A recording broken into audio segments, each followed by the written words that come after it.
Olá, queridos alunos, sejam muito bem-vindos de volta ao canal André Bio. Eu sou o professor André e seguimos avançando no estudo do citoesqueleto, compreendendo como seus componentes atuam de maneira integrada para manter a organização e o funcionamento das células. Na aula anterior, conhecemos a organização geral do citoesqueleto, explorando seus diferentes tipos de filamentos, sua dinâmica e a atuação das proteínas motoras no transporte intracelular. Hoje, voltaremos nossa atenção para os filamentos de actina, analisando como são organizados, como sua polaridade determina o seu comportamento e de que forma a sua dinâmica permite processos essenciais como a migração celular, alterações de forma e geração de força. E antes de começar, aproveita para curtir o vídeo, se inscrever no canal e ativar o sininho. Isso ajuda muito o canal a crescer e garante que você continue acompanhando toda essa sequência de aulas. Vamos compreender como a actina se organiza desde sua forma monomérica, denominada actina G, até a formação dos filamentos helicoidais de actina F. Em seguida, estudaremos a polaridade dos filamentos, entendendo por que as extremidades positivas e negativas apresentam velocidades diferentes de crescimento e como essa característica influencia diretamente a organização celular. Também veremos como ocorre a nucleação dos filamentos, porque essa etapa representa a principal barreira para a polimerização e como a concentração crítica de monômeros determina se os filamentos irão crescer ou encurtar. E, por fim, discutiremos a hidrólise de ATP, o fenômeno do rolamento e a importância dessa dinâmica contínua para os processos de migração celular, o remodelamento da membrana plasmática e a reorganização do citoesqueleto durante a vida da célula. Para compreender o comportamento dos filamentos de actina, primeiro precisamos conhecer a molécula que dá origem a toda essa organização. A unidade básica dos filamentos de actina é a actina globular, ou actina G. Cada molécula de actina se associa ao ATP ou ADP, característica importante para sua dinâmica de montagem e desmontagem dentro da célula. Estruturalmente, cada subunidade de actina é formada por uma única cadeia polipeptídica, formada por 375 aminoácidos. E apesar dessa estrutura ser altamente conservada durante a evolução, ela é capaz de desempenhar diversas funções celulares. Mesmo alterações discretas na sequência de aminoácidos podem modificar propriedades da proteína. Essas pequenas diferenças são suficientes para produzir variantes com características funcionais específicas em diferentes tipos celulares. Nos vertebrados, existem três principais isoformas de actina: a alfa, a beta e a gama. A alfa-actina é encontrada exclusivamente nas células musculares, onde participa da contração.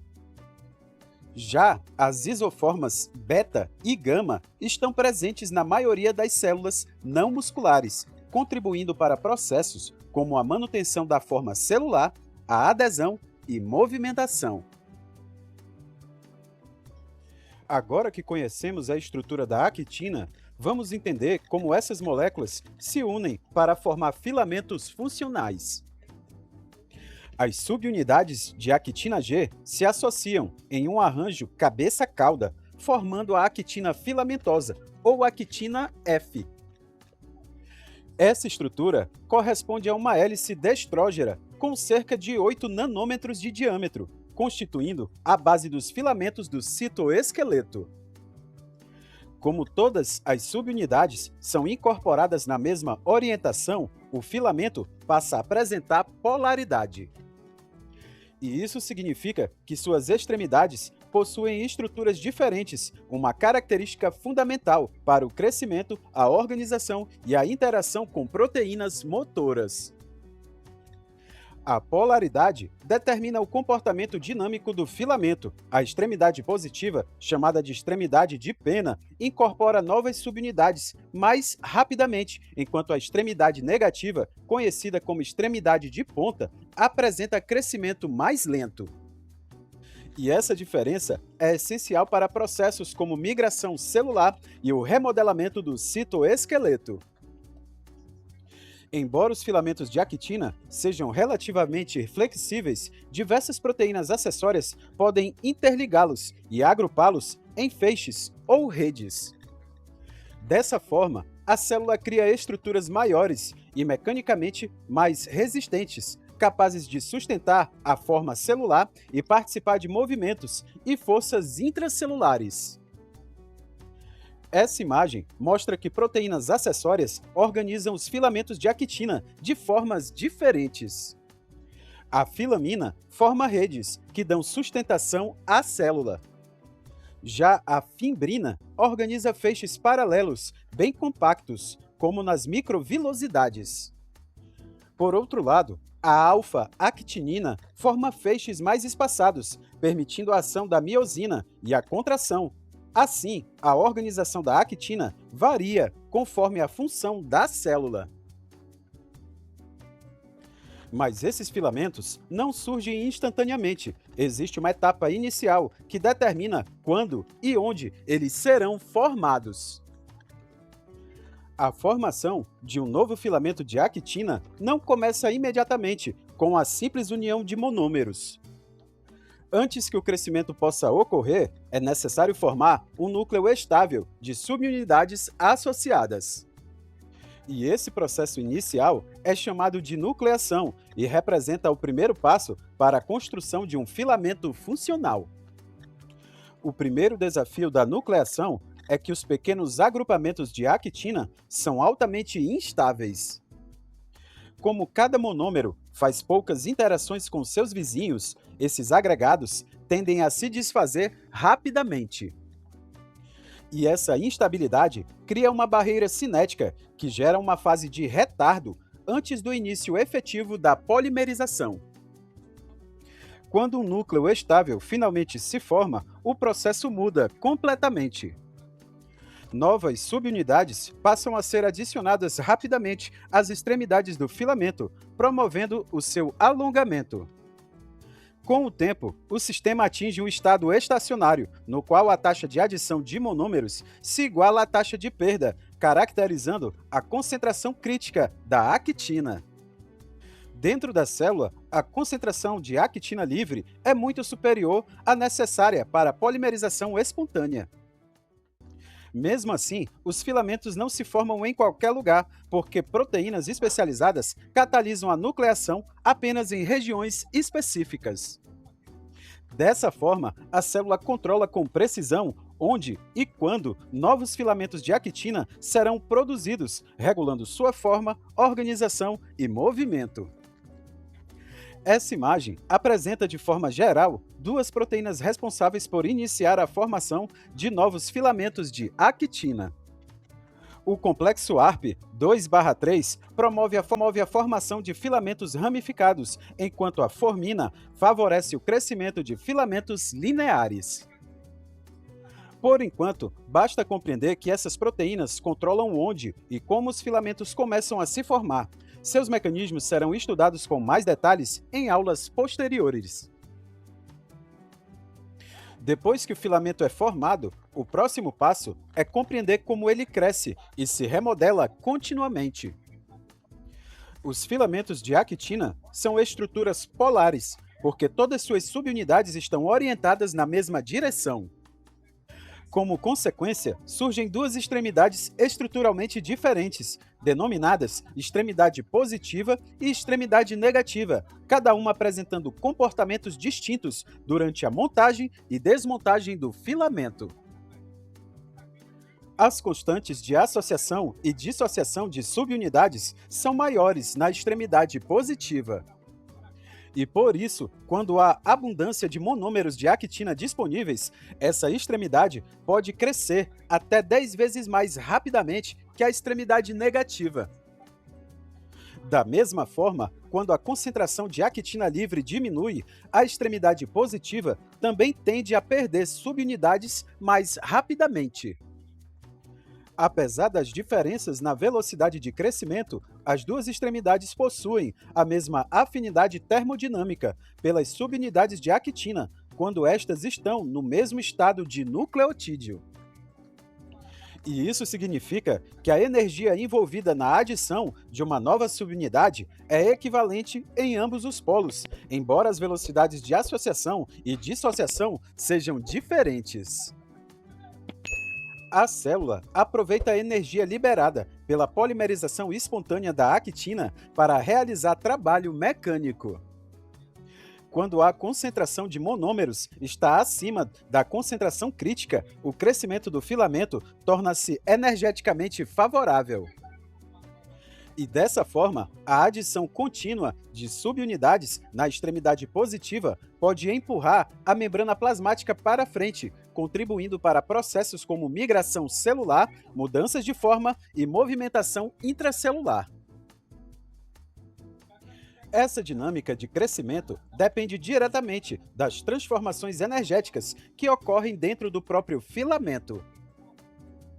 As subunidades de actina entram no filamento ligadas ao ATP.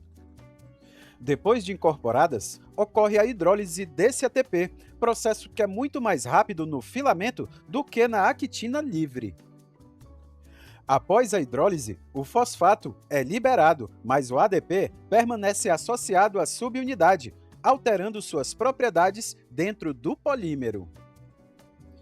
A presença de ATP ou ADP define dois estados do filamento, a forma T ligada ao ATP e a forma D ligada ao ADP. A forma D é menos estável, favorecendo a dissociação das subunidades.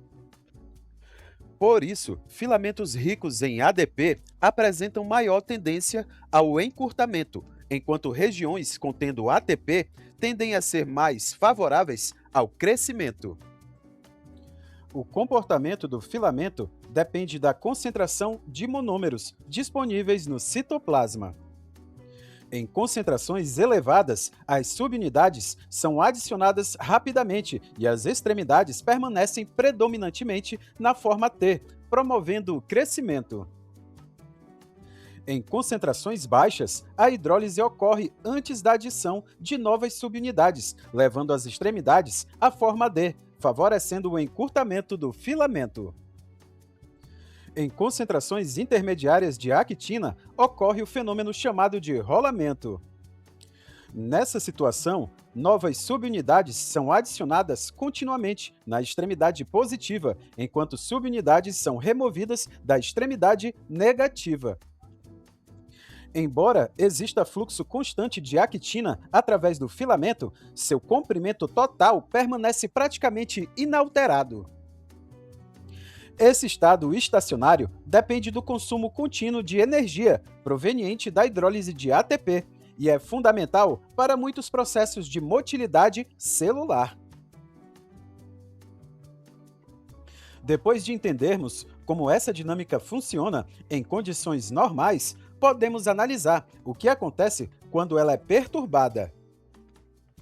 O funcionamento normal do citoesqueleto de actina depende de um equilíbrio constante entre polimerização e despolimerização. Essa dinâmica permite que a célula altere sua forma, se mova e reorganize rapidamente suas estruturas internas. Quando esse equilíbrio é perturbado, diversas funções celulares ficam comprometidas. As citocalasinas são compostos que se ligam à extremidade positiva dos filamentos de actina. Como essa extremidade é o principal local de adição de novas subunidades, sua ocupação impede o crescimento do filamento e reduz a capacidade da célula de remodelar o seu citoesqueleto. A latrunculina atua por um mecanismo diferente. Em vez de se ligar ao filamento, ela se associa às subunidades livres de actina, impedindo que sejam incorporadas aos polímeros. com a diminuição dos monômeros disponíveis, a formação de novos filamentos é bloqueada. As foloidinas, toxinas derivadas do cogumelo amanita, ligam-se diretamente aos filamentos de actina e os estabilizam. Embora isso impeça sua despolimerização, também compromete a dinâmica normal do citoesqueleto.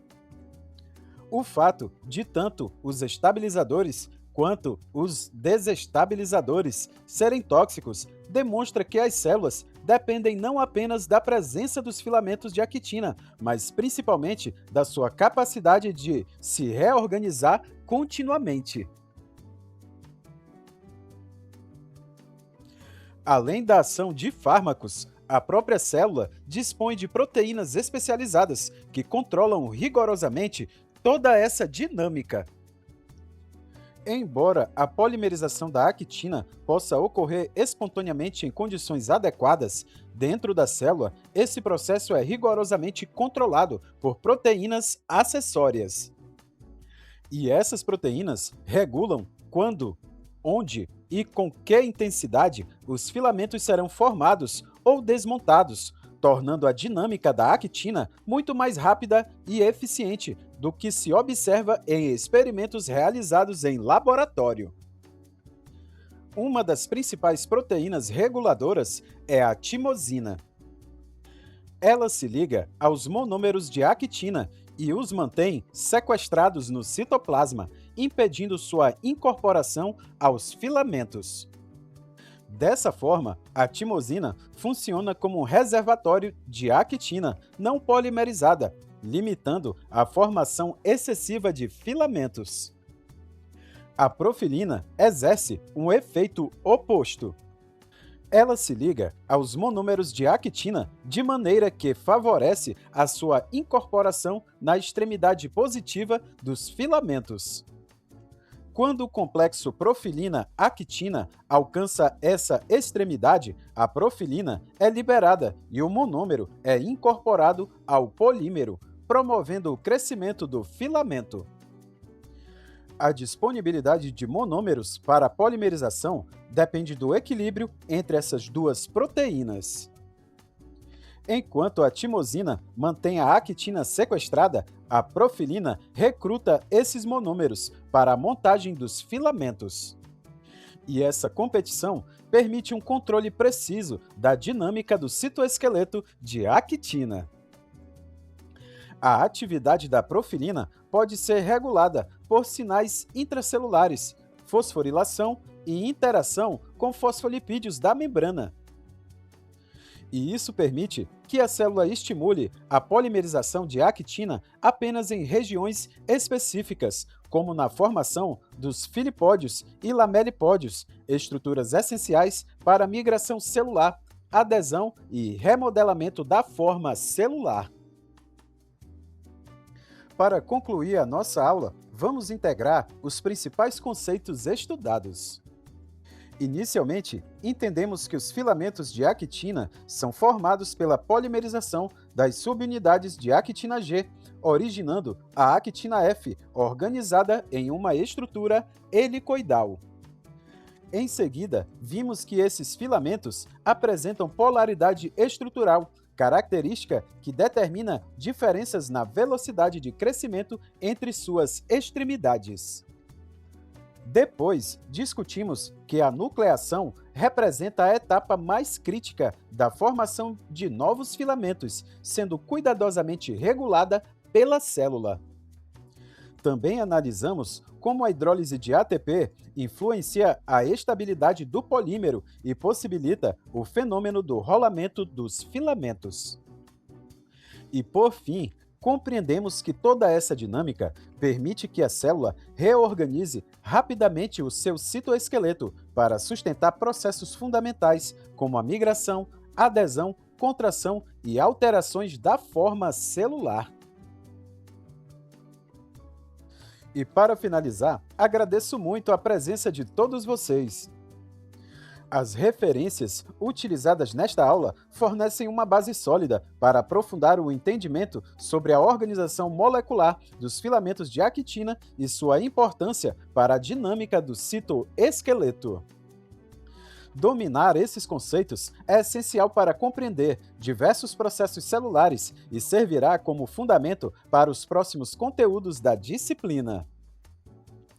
Na próxima aula, estudaremos as proteínas reguladoras da actina e veremos como elas controlam a nucleação, o crescimento, a estabilização e a reorganização dos filamentos, permitindo que a célula responda rapidamente às suas necessidades funcionais. E se esse conteúdo foi útil para você, não deixe de se inscrever no canal, curtir o vídeo, ativar o sininho e acompanhar o André Bio também no Instagram, @andrebio.prof. Até a próxima aula. Valeu!